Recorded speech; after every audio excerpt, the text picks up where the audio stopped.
What is up, nerds? Shaboy! I'm Jared, and this is Changelog News for the week of Monday, December 5th, 2022.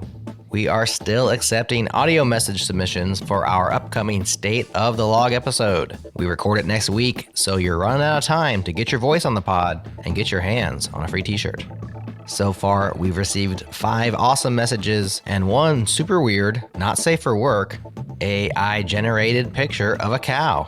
Yeah, we were not expecting that.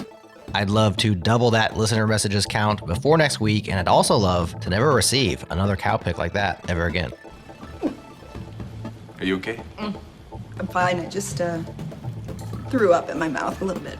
Leave us a voice message at changelog.fm/SOTL, short for State of the Log. Once again, that's changelog.fm/SOTL. But keep your weird cow pics to yourself. Don't have a cow. Okay, let's get into the news. ChatGPT is the biggest news since Stable Diffusion broke the internet a few months back. If you haven't heard, ChatGPT is the latest release from OpenAI.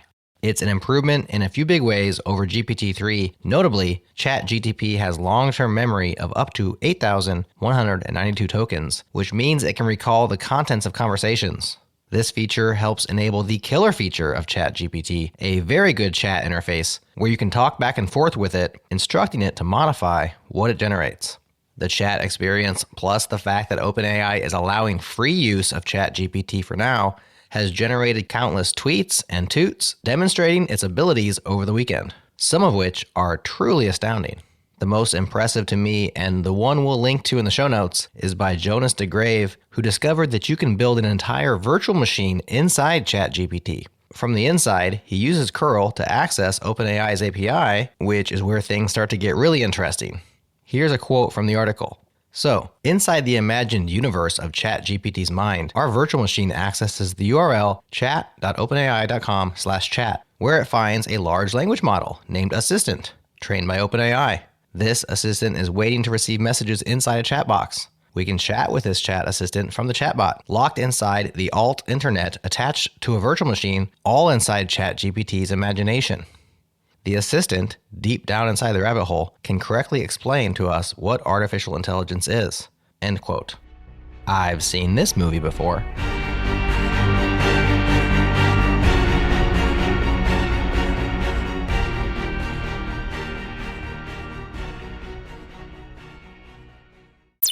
It's December, which means the 8th annual Advent of Code is in full swing.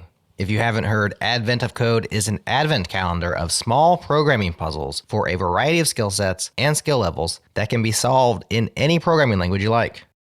People use them as interview prep, company training, university coursework, practice problems, a speed contest, or to challenge each other and just have fun. Each day, a new puzzle is introduced all the way up till Christmas, which means there are 5 of them waiting for you to solve right now. We now interrupt your regularly scheduled programming for a special transmission from Matt Ryer impersonating Liam Neeson as a web developer. Yes, you heard that correctly. I don't know who you are. If you're looking for ransom, I can tell you I don't have money.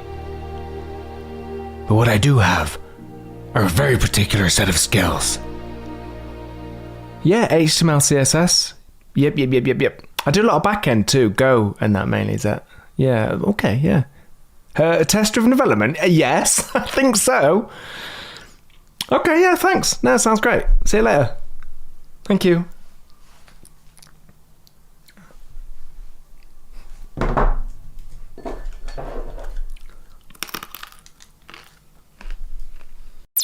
Mastodon and the Fediverse continue to rise in popularity amongst developers. The more you tighten your grip, Tarkin, the more star systems will slip through your fingers. Here's some related anecdata I've gathered.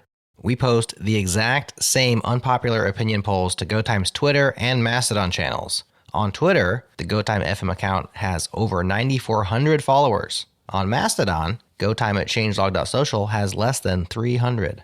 And yet, the unpop polls receive more votes on Mastodon than they do on Twitter, with 1/40th of the following. Impressive. One thing that makes the switch off Twitter difficult is recreating your social graph on the other side. For that, check out Luca Hammer's Fedifinder project. It's a web app that helps you join the Fediverse in 5 steps. Connect your Twitter account and Fedifinder will crawl your list of followers. It'll extract their Mastodon handle from their profile or pinned tweets and provide them to you so you can import them into your Mastodon account. All I know is that's a sweet, funky, dope maneuver. That is the news for now, but stick around for our final bonus conversation from ATO 22. Adam and I are talking with BDougie, the self-proclaimed Beyonce of open source. Have a great week, and we'll be back on Friday with Christina Warren. Talk to you then.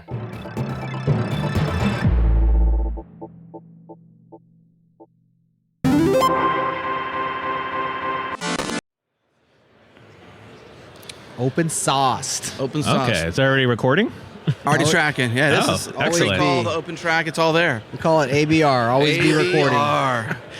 All right, it's going to be We're fun threatening for the editing. T-shirt, but we have not made it yet. But one day, just, Yeah. what ABR, and then like small letters always be recording, below it. So that way it's just like big ABR, Yeah, So we're here with the Beyonce of open source. that is true. I don't think Yes. I'm quite ready for this jelly, Adam. No, not many people are. And I don't think you can handle it.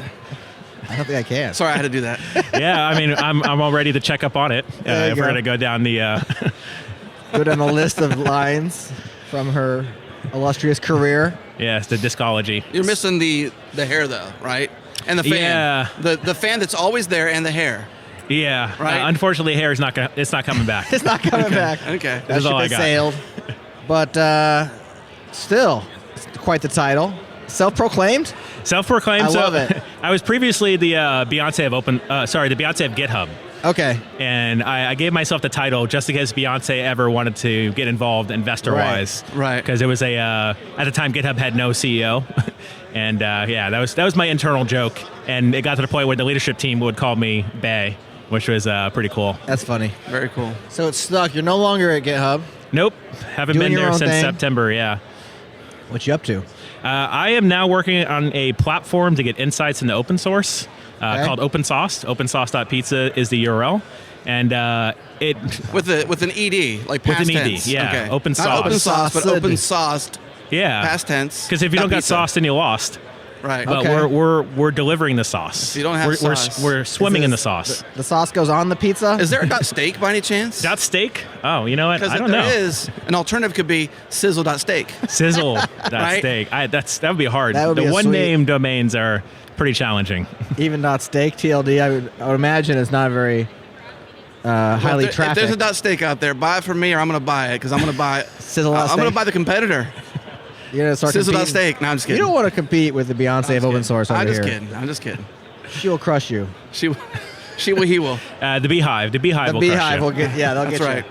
All right. So insights into open source projects. Yes, correct. What's that mean? Yeah, so I was just off mic. I was talking to Adam We had a about great conversation that was not on the air, and I was That like, breaks our rule. Brian, I know. I couldn't ABR him over there. I didn't want to you're just- over there. To be like, hey man, let's get this on the mic. I was yank like, him get over? over here, come on. So All right. So tell me what you guys talked about. Yeah. So insights. So we're using Git Yeah. as the way we're sort of grabbing repositories, and then we're changing those Git commits into insights. So I mentioned off mic as well. Next.js repeat contributors month over month, 80%. So like that's an insight we could provide to Vercel and the team. So if they want to grow that same thing in the Turbo Pack or Right. Turbo Repo, SWR, which are also like under contributed projects, that's what we're working with them to hopefully accomplish Okay. and sort of spread the love. But and that's not something that GitHub can give to people. yeah, it's not something GitHub can give. It's something that people can do on their own, like open up a bunch of tabs and like start Right. looking at the data and stuff like that.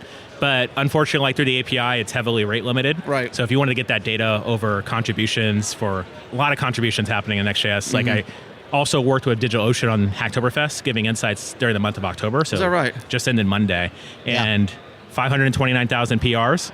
Of all those PRs, 1% was spam. Okay. I have a feeling that number was much higher, but it is an education issue where we need to educate maintainers to just market spam. And then the hope in the future, and Right. like this is our roadmap is open sauce /roadmap on GitHub. We want to do a spam filtering, similar like block list, where you can identify repeat spammers. And it's also an education problem because a lot of spam that happens in Hacktoberfest is not always legit spam. It's just people just don't know. Right. Like Yeah, with low quality contributions. It seems like GitHub is the place to do this work. yeah, So you leave GitHub Seems to like. do this work. yeah. What? Well, Tell me more. I almost want to tell him for him. Like, Tell me, but Adam. I think your version's better. Yeah, I mean- can I give the TLDR? Yeah, go for it. GitHub's not the place for it. Give him the long story. The long not story, bad. like you know it through the changelog nightly. Like you're Right. building a trending algorithm. You have a podcast with founders, maintainers. GitHub now has a podcast, which I also help champion the README podcast. Right.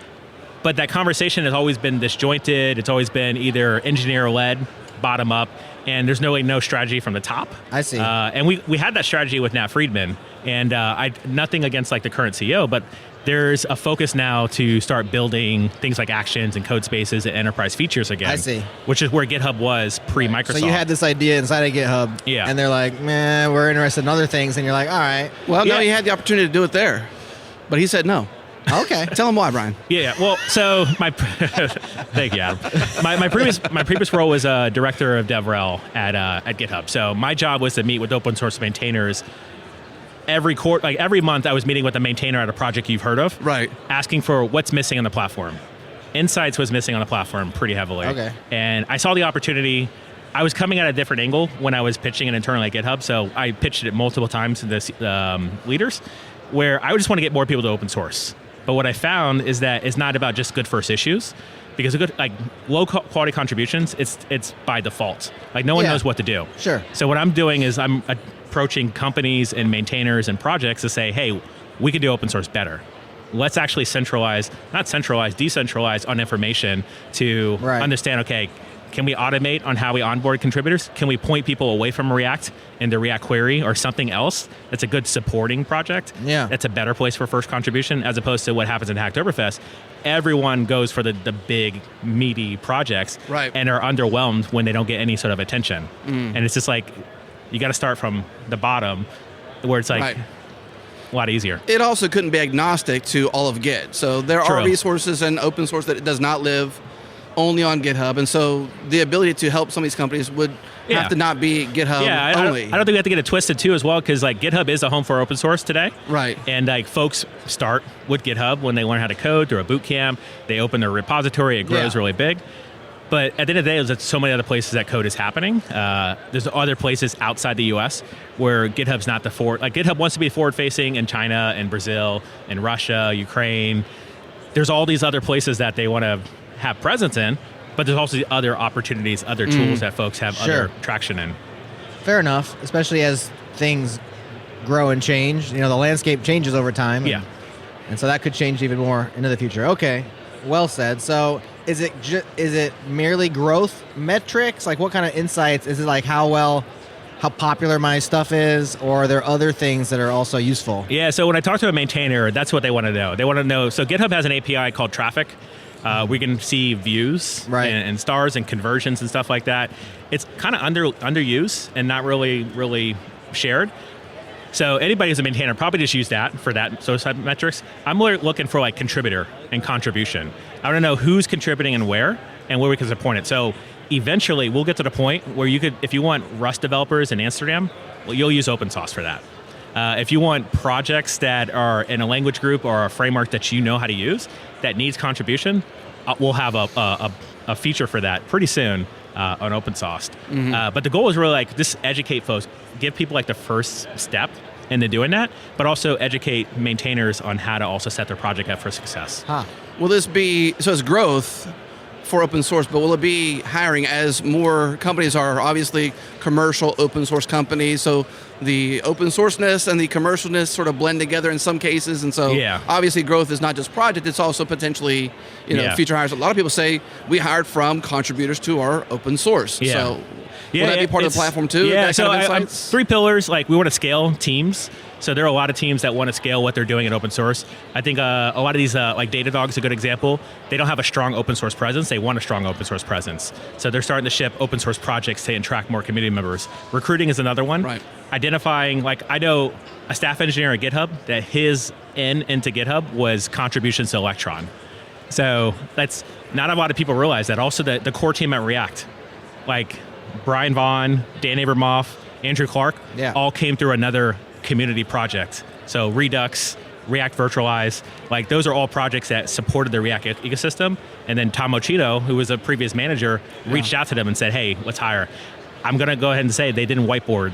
Like their chops were already on GitHub. So, and I mentioned from my talk, Matt Foley is a contributor to open source. He's here in Raleigh. He got his first job from a contribution to my project. Matt Foley stopped by our booth yesterday. Oh, nice. Small world. He said that he found you on JS Party. Yes, it was that interview. JS Party. He reached out. He love these circles, found man. Brian. He got inspired. He started doing something. Now he's got a full-time job. Like, yeah. Cool he that? was doing. He was working on air conditioning software, so like archaic stuff. It was like C# stuff. So not too archaic, but it was just not really the exciting stuff you would want to work on. Yeah. He came to me after the JS Party interview, which I was talking to something unrelated. I mentioned in passing open source existed. Right. He's like, I want to get involved in open source. It's cool. Here's a good first issue.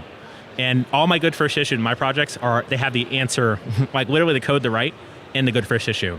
And it's really meant to get people like Matt to join the community and be enticed with the breadcrumbs. Right. So he ended up taking a job at SRS very recently because of his open source contributions. Wow. Good for him. That's awesome. You know how far back the circle goes, this connection? No. Can you tell him some more, Brian? Further? Yeah. Way back. Yeah, so I was... Before the changelog back. I was a... Take it away, Brian. I was a boot camp grad, and Okay. I finished my program like 2013. Okay. And after that program, I basically wrote a blog post of like, every time I learned something, 2 to 3 times a week, like get stash, write a quick 500-word blog post on Blogspot. Okay. And then one of the employees at Pure Charity, I think it was called, reached out, was like, hey, I've been reading your blog. Do you want to like talk about a role at this company? And I was like, okay, cool. And at the time, I was like on my lunch break at my sales job, because that's what I was doing prior when I was learning the code.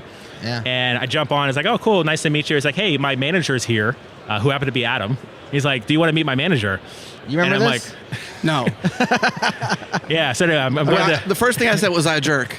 Was I a jerk? Was I a jerk? Yeah, I was like, oh my gosh. He apologized in advance. I can say he Well, I wasn't was jerk. young me, so I was like, was I a jerk, you know? But what was fascinating is you actually opened up my GitHub repository, my account. And I had built a bunch of projects because like the other part of the story is like getting my MBA while also learning how to code. Okay. Learn how to code while in that program. So I was like building like side projects, like this random stuff, because I learned Ruby on Rails, which is like, it was like the, what do you call it, the hammer to every idea I had. So I was building projects left and right. So like you comb through my GitHub repos, you're like, oh yeah, you know this, and this. And like, yeah. And I told you some hard problems. A week later, or 2 weeks later, I ended up interviewing for another company and getting that job. So I never followed up for that role. So I fell off. See. But yeah, that was our first That was a touch interaction. point way back in 2013. Huh? Crazy, right? Yeah. I love that. So things Would have been cooler if you would have given him the job and then... That would have been cooler. Well, the story would have been different, though. Yeah. Wouldn't be Clearly. Yeah, I mean, I don't know. It would have been cooler. Is Pure Charity still around? Pure Charity is still around. All right, excellent. Yes. Still fighting the fight. And Beverly and many others were... Yeah, so did you Beverly is the one that Yeah, reached Beverly out. Nelson, Oh, yeah. Chatted And with Beverly she was was- involved in the changelog for Yeah. a long time. Wow, okay. Yeah. Yeah, small world. Yeah, that's for real. cool. But that's the thing is like with open source and like even with like the dev space, it is a small world. It is. Like the people who get on stage and speak, it's funny how many of those folks I've met throughout my career. Yeah. But also the folks I meet, like I just ran into the engineer at Advanced Auto Parts, who I've seen at 3 conferences this year. And he just, anyway, I don't want to spoil it, but he's taking a new job at another pretty big, awesome company. And it's just funny to see other folks grow up. Right, And I think that's right. what the beauty of open source is like get in at the project no one cares about, or maybe it's waning, maybe it's not getting a lot of contribution. Like grow your chops there. Right. And then eventually you get leveled into like interviewing for the React team at Right. Facebook. Yeah. That's Lots why of it's all about opportunity. the relationship. I mean, so many people, I said, was I a jerk? Because, you know. 'Cause you probably were. I could have been a jerk. I mean, I don't know. I mean, I haven't always been a good person, I guess. You know, or the best I Or could even be. yet, You know, I'm always maybe. striving. What I'm trying to say, though, is like we have this philosophy, obviously, a lot of people do as well, but it's all about the relationship, you know? Yeah. You know, you don't want to like burn bridges or like be a jerk to somebody or whatever, because like, you know, that reflects on you. And in a community like this, how small it is and how tight it is, it's Yeah. easy to like lose or ruin or never get the reputation or get a really bad reputation. So like being about people, being a caring person, I think is so important. And if you're not that, then it kind of shines through pretty quickly, you know? Yeah, But- at GitHub's a remote first company and async by default. So like when responding in comments or in Slack, the motto is always assume good intent, because you never know what someone's Right. day is, but also you don't know what someone's humor might be different or maybe Right. a little more dark than Yeah. expected. And my first earliest contribution was actually into the Gulp project. And so back in the day, build tools. And I ended up running into this maintainer later. So we had a conversation about it. But my PR was like closed almost instantly. And I was like, we don't need this. And I was like, oh man, that stinks. But it turns out it was at a time where he was like on the verge of burnout. And like you just don't know what the other person on the other end of the PR is. For sure. And but there's so many other maintainers that have like 90 plus projects that's under their wing that could use, and they're like willing. So Jordan, who used to be at Airbnb, who maintains like Enzyme, he's maintaining 80 plus JavaScript projects that are also like, they're not legacy, but they're like previous generation JavaScript projects. Right. And he like up front he actually had MLH fellows, which MLH got a lot of shout outs at this conference, that would help maintain some of the project and then lift them up into like next level JavaScript, but also TypeScript. And but he doesn't have the bandwidth to like mentor constantly. Right. And it's like, it's on the contributor to reach out and like make sure they don't rub the maintainer the wrong way, which is like not the best way to approach like getting gaslit in a PR, not the best way, our first contribution. Right. So like I'm trying to highlight like what projects actually need contribution, what projects are trending. So out of open source, our algorithm, basically everyone who signs up for open source, we do go check your stars, and then we go check to see where you're contributing. So if there's like a influx in people contributing to a project, like we want to alert that with the rest of our Discord community. Yeah. So it's like those little things to help move people in the right direction. It's the backstory theory, right? Yeah. Have you this whole idea of like that PR get closed right away and that person having a certain context in their life having an issue or whatever, we assume like, oh, they were a jerk, or something like a jerk. Something may have been going on in their life. And it's like this in like movies or whatever, or you have like a villain for a while that like is the villain until you learn their backstory and you understand why they are the way they are, or why they were that way in that moment, and they're not really that person anymore. They're not really that person all the time.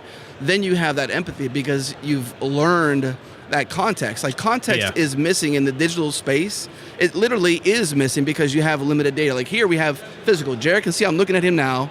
Whereas in like, digital spaces, like maybe he can't tell that I'm like acknowledging him to give a better joke or chime in or something like that. There's context here, visual cues. Yeah. In the digital space, you don't have those cues. No. And so there's a lot of like science stuff that's like missing. The little data is missing from the conversation. And you just, you assume sometimes. I like to have good intent. My wife and I read this book and it was Assume Goodwill.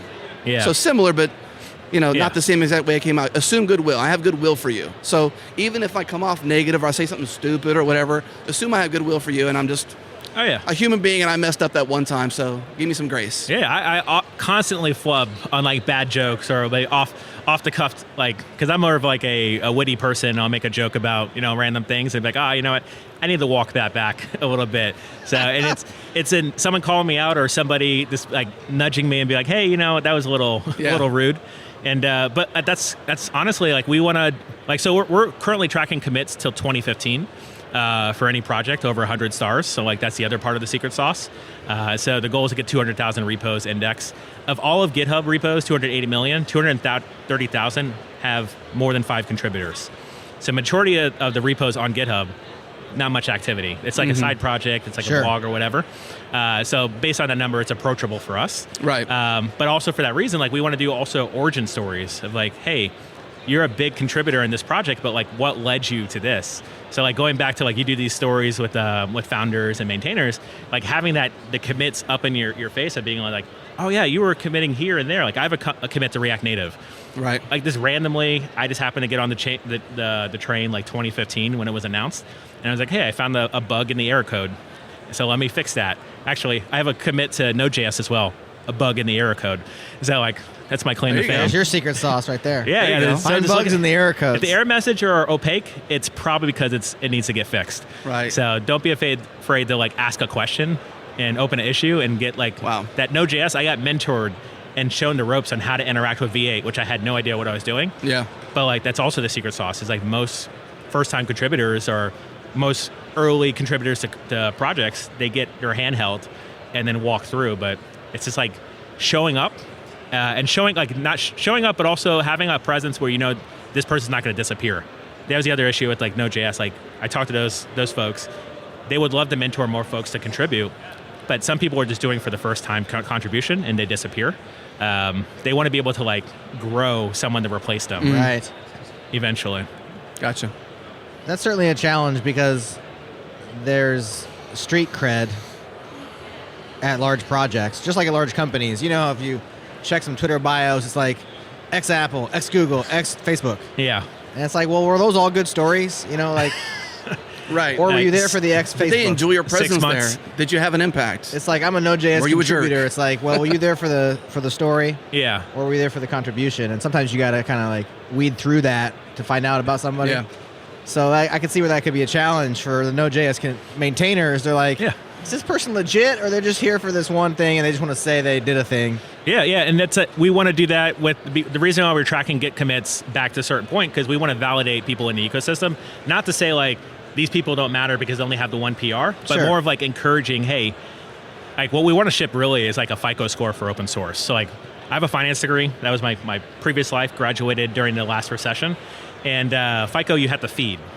In order, if you don't want it to go to 0, you constantly have to feed to like keep your score up. Open source should be the same thing. Like if you want to be an open source contributor constantly, you don't have to constantly feed it like every week, but like if you're consistent with contributions, like you should be approached differently than if you're a first time contributor, like a 0. And that's also on a roadmap for open source. It's like, I can go to any profile and be like, hey, you do have some history and contribution, nothing recently. Like what happens with a lot of maintainers is that like people drop off. So how do you entice people to come back? Be like, hey, we're updating this part of the code base, so you want to come back and help us for another stint, another tour of duty to help contribute. And like a lot of times people they disappear in the ether. Yeah. Lots of big plans for open source. Yeah, we're very ambitious. Who's we? We're a team of 5. So folks might know Brandon Roberts. He's been in the Angular space for a while. He's helping with engineering. We've also got Vortex. It goes by Vortex on GitHub. He's been a contributor in open source for the past couple of years. We've got a shout out to Ogbonna Sunday, who was also a contributor based out of Lagos. Saw his work in hotopensource.pizza, which is our sort of explore page for open source. I asked him, we had to ship the DigitalOcean project, so I'm like, hey, do you want to come on full time? First full-time job contributing. He's now crushing it with our React components. Wow.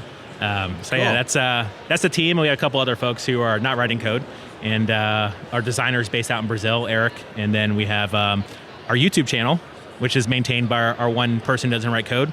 And it's a Secret Sauce, is an interview series with open source maintainers and founders on their open source strategy. Gotcha. Right on. So you raised some money then, or how you? Yeah, we took an this? angel round in April. So we have like Nat Friedman on the board, Guillermo Rauch, Netlify guys as well.